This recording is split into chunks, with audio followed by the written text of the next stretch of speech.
छत्तीसगढ़ में शिवरी नारायण एक मंदिर है।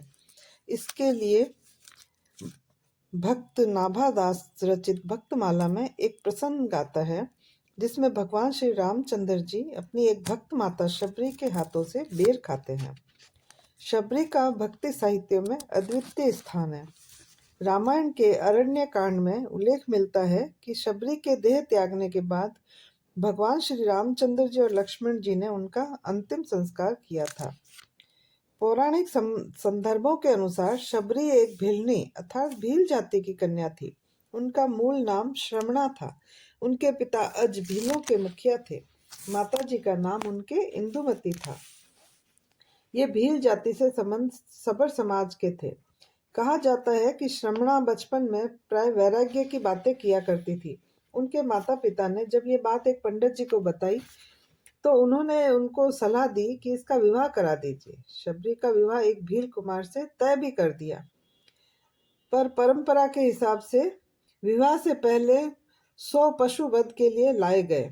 इसे देखकर शबरी बहुत दुखी हो गई।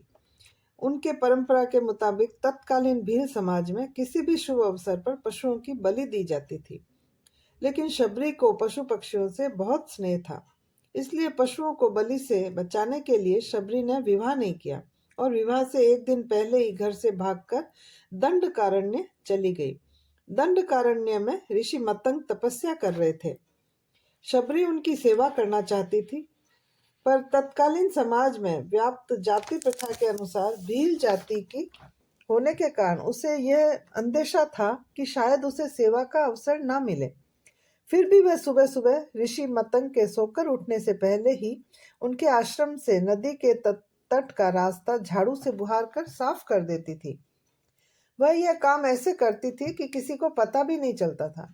एक दिन ऋषि मतंग को पता चल गया कि शबरी वर्षों से निस्वार्थ भाव से उनकी सेवा कर रही है, तो वो बहुत खुश हुए और उन्होंने उसे अपने आश्रम में शरण दे दी।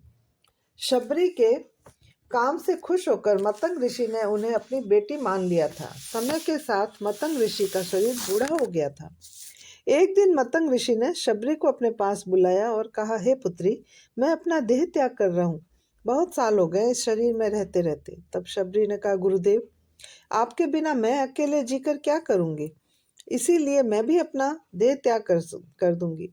तब मतंग ऋषि ने कहा, एक दिन तुम्हारे पास भगवान श्री राम स्वयं चल कर आएंगे, वही तुम्हें मोक्ष देंगे, तब तक तुम यही उनकी प्रतीक्षा करो।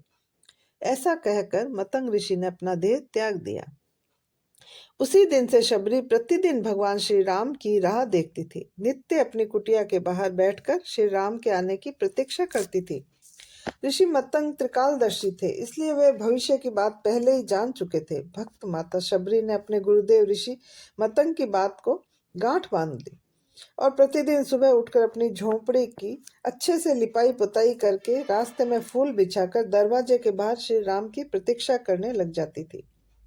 यह क्रम 1-2 या कुछ सप्ताह महीने नहीं बल्कि कई वर्षों तक चला। माता शबरी कभी निराश नहीं हुई। उन्होंने अपना पूरा जीवन भगवान श्री राम की प्रतीक्षा में बिता दिया। उन्हें अपने गुरुदेव की बात पर पूरा विश्वास था कि रामचंद्र जी उसकी झोंपड़ी में जरूर आएंगे। यहाँ पर यह उल्लेखनीय है कि जब ऋषि मतंग परलोक गमन किया तब शबरी महज 10 वर्ष की थी। उस समय राजा दशरथ का कौशल्या से विवाह भी नहीं हुआ था।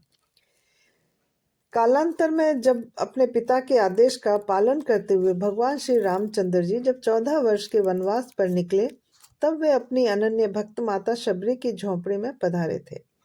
वर्षों के बाद जब शबरी को अपने आराध्य प्रभु श्री रामचंद्र जी के दर्शन हुए तो वे इतनी भाव विभोर हो गई कि वे मीठे बेर खिलाने की इच्छा से स्वयं चक चक कर श्री रामचंद्र जी को खाने के लिए देने लगी। भगवान श्री रामचंद्र जी शबरी की भक्ति के वशीभूत होकर उनके दिए हुए बेर भी खुशी खुशी खा रहे थे। उन्होंने कुछ बेर अपने अनुज लक्ष्मण को भी दिए। लक्ष्मण जी ने भैया का मान रखते हुए बेर ले तो लिए, पर खाए नहीं। माना जाता है कि इसका दुष्परिणाम यह हुआ कि कालांतर में वनवास के दौरान राम रावण युद्ध में जब शक्ति बाण का उपयोग हुआ तो लक्ष्मण जी मूर्छित हो गए थे। उस समय बेर से बनी हुई संजीवनी बूटी से उनका जीवन बचाया गया था।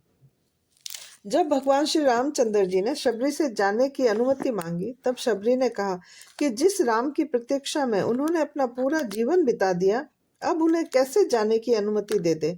उन्होंने श्री रामचंद्र जी का नाम स्मरण करते हुए देह त्याग दिया।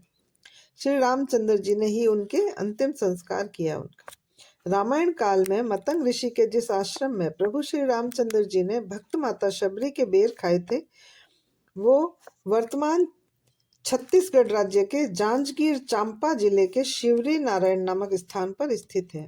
महानदी शिवनाथ और जौंक नदी के त्रिधारा संगम पर बसा हुआ है शिवरी नारायण।